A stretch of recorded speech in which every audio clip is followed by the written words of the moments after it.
The following production is brought to you by the Talkin Buds Leafs Show.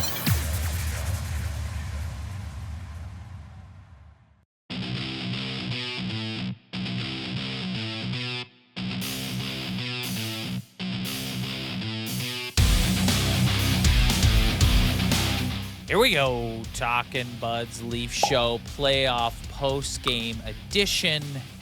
You can probably tell that I am here by myself tonight. Ryan had a prior engagement that he was unable to get out of.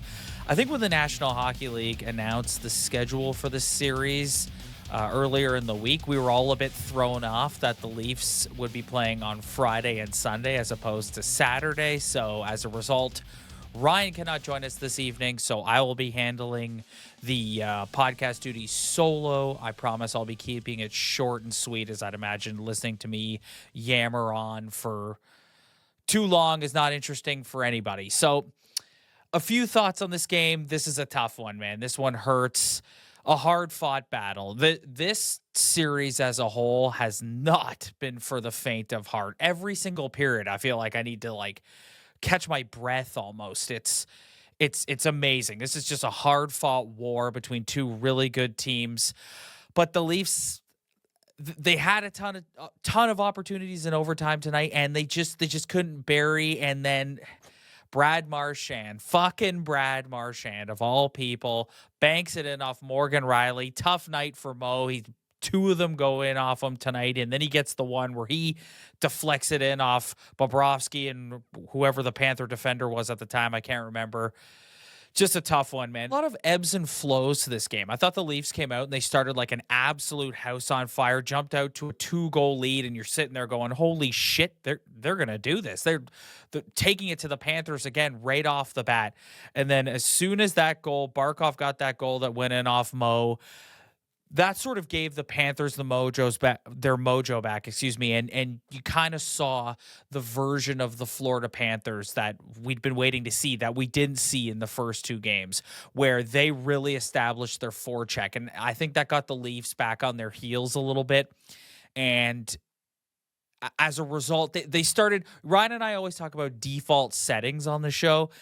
And I felt the Leafs, they kind of went into their quote-unquote default setting. You know, lots of mistakes, trying to make pretty plays, just not remaining focused on the game plan that Berube has set out for them.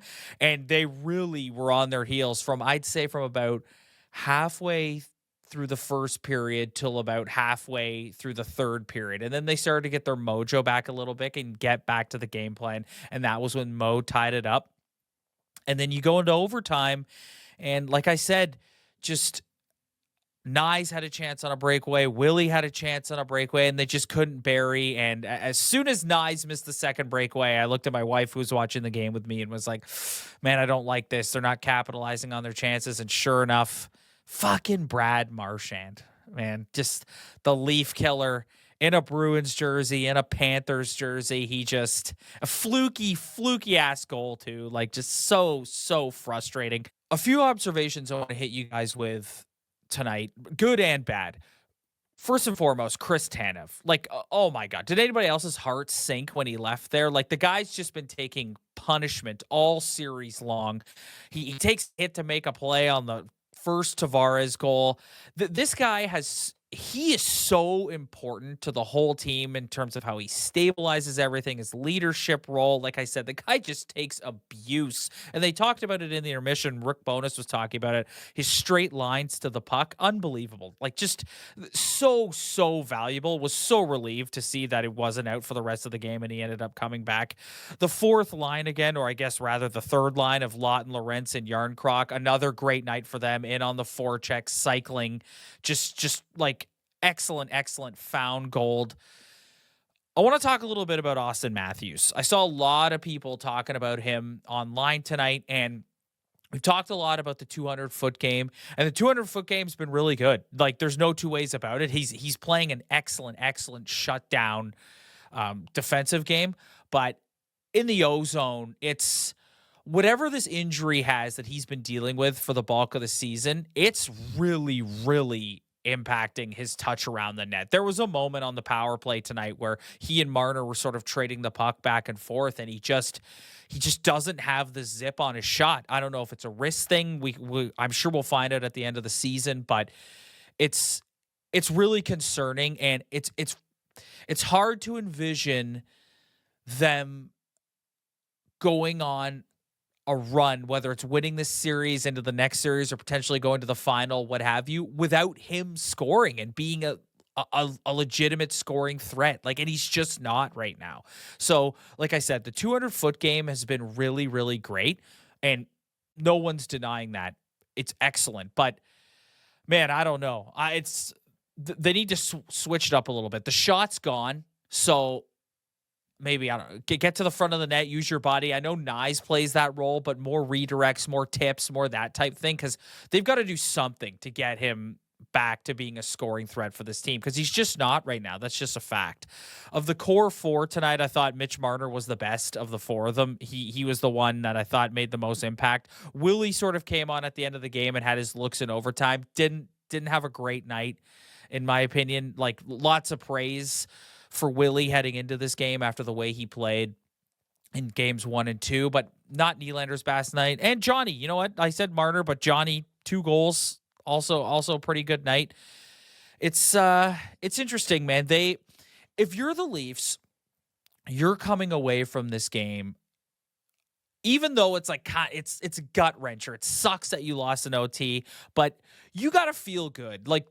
There were moments, like I said earlier, that I think they were on their heels, and the Panthers were really taking it to them, and they hung in there, man, and they forced overtime, and they had tons of chances to win in overtime. So I don't think there's any panic at all. That's not the way Craig Berube is gonna look at it. That's not the way they should look at it as a team. It's a gut punch, and you feel like it was a missed opportunity tonight, but also, no, it was not an easy win for the Florida Panthers. There's no way. You're not coming out like going, wow, they really got worked tonight by Florida. It's like, no, they hung in there and they battled. Next thing I want to hit on here, and this will probably be the last thing. Like I said, short one tonight. You guys can only listen to me yammer on here for so long. I'm a tad bit concerned about Joseph Woll.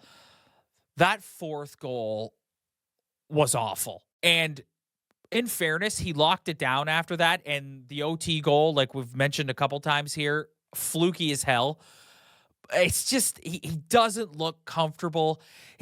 He's coming out to play the puck. I was screaming at him in the second and third period, stay in your net, man. He's coming out to play the puck. He's bobbling it all over the place. He had the one where he came out to play, and it sort of bounced on him and went out in front of the net, almost tapped in. Just, I don't know.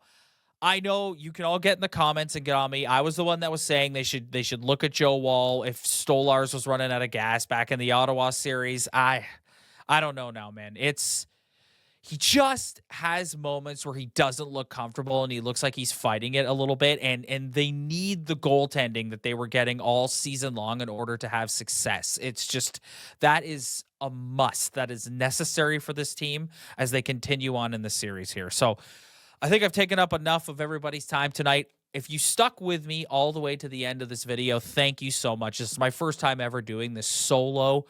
You know what's funny?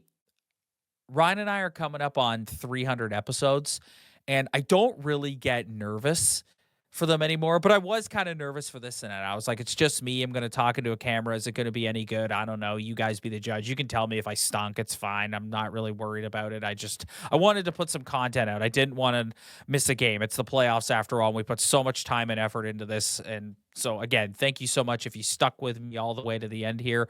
Ryan will be back on Sunday night after Game 4. We will return to our regularly scheduled programming. If I missed anything and you have a take, please leave it in the comments. Let me know. So much great engagement from everybody throughout this playoff. So many great new subscribers. Thank you so much. We really, really appreciate it. If it's your first time checking us out, like I said, this isn't the usual format. Watch maybe the last video. That's kind of how we usually do things. Hit the like and subscribe button below. If you're listening to the audio version, please do the same. Spread the word. Tell your friends. We really appreciate it. We will see you guys on Sunday night after Game 4.